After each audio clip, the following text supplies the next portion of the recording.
भाइयों, बहुत सारे लोग अब परेशान हो चुके हैं। उम्मीदें लगभग खत्म हो चुकी है कि भाई अब भूल जाओ, ड्रीम इलेवन अब नहीं आने वाला।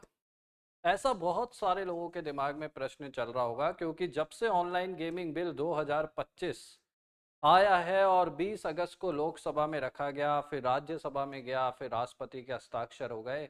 3 दिन के अंदर इतनी जल्दी कानून बना कि सब लोग बस सोचते रह गए, और भाई कानून बन के रेडी भी हो गया। उसके बाद लोगों के दिमाग में आया कि भाई अब तो कानून बन चुका है, मतलब जितनी भी मनी गेमिंग एप्स है जहाँ पे पैसे लगाकर आप फैंटेसी खेलते हो, वो रातों रात बंद हो गई। और उसके बाद फिर ये अभी तक लागू हुआ नहीं हुआ, उसके बाद ये कोर्ट गए, उसके बाद कोर्ट में जाने के बाद क्या हुआ, और अब क्या ड्रीम इलेवन वापस आएगा या नहीं आएगा, इसको लेके बहुत सारे प्रश्न चल रहे हैं। बहुत सारे वीडियोस भी अब तक बन चुके हैं। तो एक वीडियो गाइज मेरे लिए भी बहुत ज़रूरी था आप लोगों के लिए बनाना, क्योंकि बहुत सारे भाइयों के मैसेज और कमेंट आए। अब उनको एक एक जाके रिप्लाई करूँ, इससे बढ़िया है कि सब एक वीडियो ही बना दूँ, जिससे आकर सभी लोग इस वीडियो को देख ले और उनको सारी इन्फॉर्मेशन मिल जाए कि भाई अब आगे क्या होने वाला है।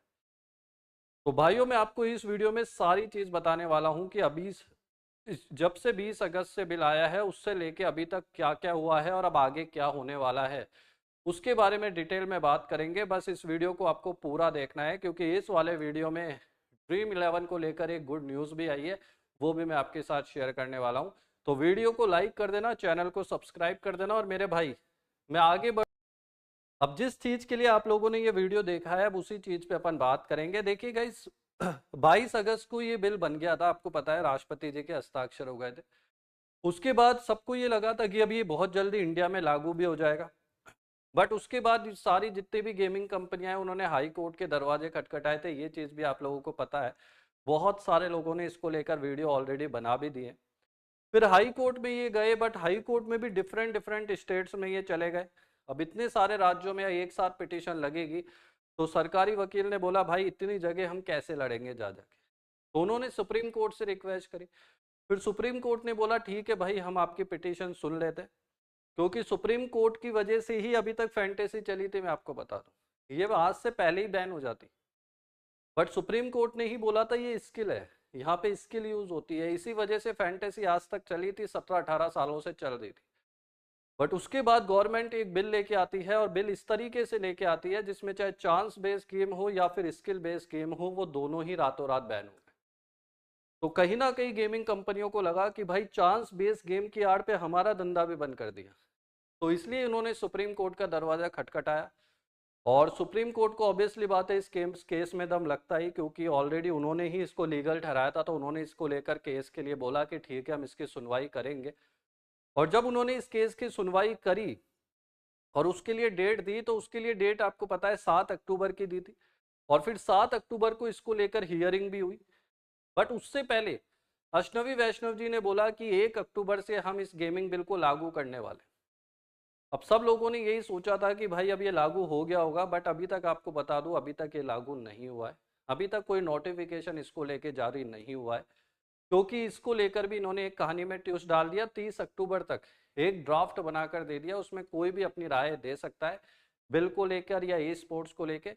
अब वो चाहे कोई भी दे सकता है, उसमें कोई मना नहीं है। उन्होंने एक ईमेल भी शेयर किया हुआ है, तो उसका ईमेल का लिंक भी मैं दे दूंगा, आप भी जाके अपना फीडबैक दे सकते हैं। तो मतलब 30 अक्टूबर तो अभी तक तो ये पोस्टपोन हो चुका है, अभी तक तो ये लागू नहीं है। बट अब सबसे बड़ी बात आती है, भाई ये चीज़ें तो और लोगों ने भी बता दी, भाई इसमें नया क्या है।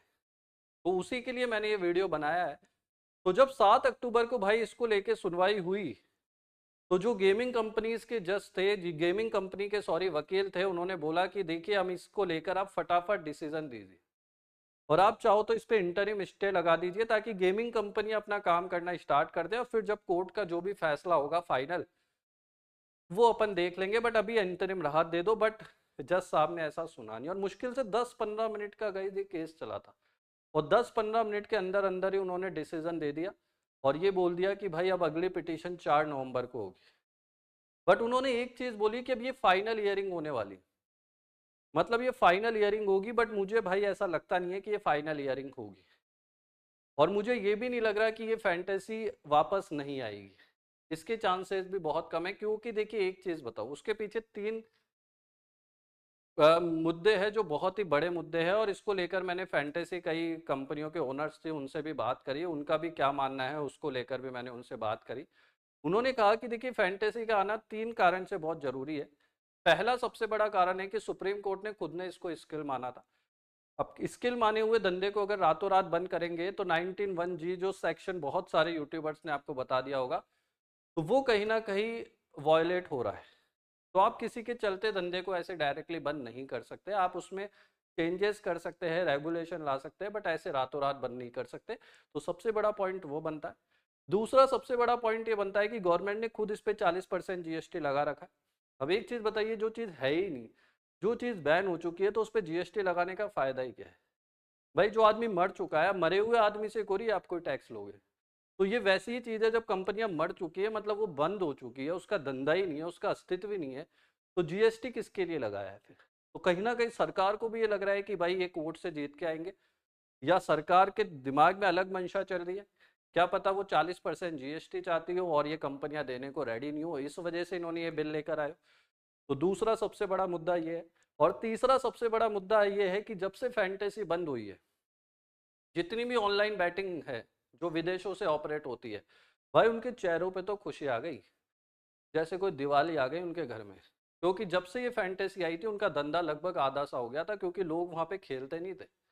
अब कोई फंस जाए वो बात अलग है, बट ज्यादातर लोग फैंटेसी में ही पैसा लगाते थे, वहां प्रॉपर केवाईसी होती थी, प्रॉपर टैक्स जाता था, प्रॉपर बैंक से काम होता था। अब ये लोग क्या करते हैं, सारा इलीगल काम करते हैं। तो इनके तो बढ़िया काम हो गया, इनका रातों रात धंधा बढ़ गया। तो भाई बैटिंग कंपनियों को रोकने के लिए भी इसका आना बहुत जरूरी है। तो ये 3 बड़े कारण हैं जिसकी वजह से ड्रीम 11 आ सकता है। अब सबसे बड़ा प्रश्न उठता है कि ये आएगा तो कब आएगा? अब देखिएगा, इस सुप्रीम कोर्ट में मामला गया है, 4 नवंबर को ये फाइनल हियरिंग बोल रहे हैं, बट आप भी जानते हैं देश की कोर्ट है। अब देश की कोर्ट में भाई इतनी जल्दी फैसले होते नहीं है। तो मुझे लग रहा है अब ये बिहार इलेक्शन जो 14 नवंबर को रिजल्ट आएगा, उसके बाद की डेट मुझे लगता है मिलने वाली है, और उसके बाद ही शायद इस पे इंटरिम स्टे लगेगा, और स्टे लगने के बाद फिर फाइनल फैसला भी आएगा। तो मुझे ऐसा लगता है मोस्टली नवंबर एंड में या दिसंबर फर्स्ट वीक में ये फैंटेसी वापस से आ जानी चाहिए, और इसका आना बहुत जरूरी है, क्योंकि जो 3 बड़े मुद्दे मैंने बताए हैं उसको लेकर। तो आपको मेरे हिसाब से इस वीडियो में सब कुछ समझ में आ गया होगा कि क्या पॉसिबिलिटी बन रही है ड्रीम 11 की आने की। और मेरे भाई जिसको भी life time free credit card चाहिए, IDFC bank, HSBC bank, AU bank, annual charge कुछ भी नहीं है, बिल्कुल फ्री में बन जाएगा। बट इसका कुछ एलिजिबिलिटी क्राइटेरिया होती है, आपकी मिनिमम इनकम होनी चाहिए, आपके पास प्रॉपर केवाईसी वगैरह होनी चाहिए, उसके बाद ही बनेगा। तो नीचे व्हाट्सअप चैनल का लिंक है मेरा, उस पर जाके हेलो का मैसेज कर देना, केवल वही करना जिनको क्रेडिट कार्ड का चाहिए। अगर आप फालतू मैसेज करोगे कोई रिप्लाई नहीं करेगा आपको, ठीक है, क्योंकि वो मेरी टीम है, मैं नहीं हूँ, ठीक है। तो वो ही लोग मैसेज करें, क्रेडिट कार्ड आपका बन जाएगा, वो भी बिल्कुल फ्री में। और कई ऑफर मिल जाते हैं, बुक माई शो पे टिकट वगैरह फ्री मिल जाते हैं, मोबाइल वगैरह लोगे वहाँ पे एक्स्ट्रा डिस्काउंट मिल जाते हैं। वैसे तो एनुअल चार्ज होता है 500-1000 रुपये, बट आपका फ्री में बन रहा है। डिस्क्रिप्शन में लिंक है, और कॉइन DCX पे भी साइन अप कर लेना, जिसको भी क्रिप्टो में ट्रेडिंग करनी है, उसका लिंक भी वीडियो के डिस्क्रिप्शन में दिया हुआ है, और मेरे टेलीग्राम से भी जुड़ जाना, उसका लिंक भी दिया हुआ है। तो वीडियो को लाइक कर देना, चैनल को सब्सक्राइब कर देना, ऐसे ही प्यार देते रहना।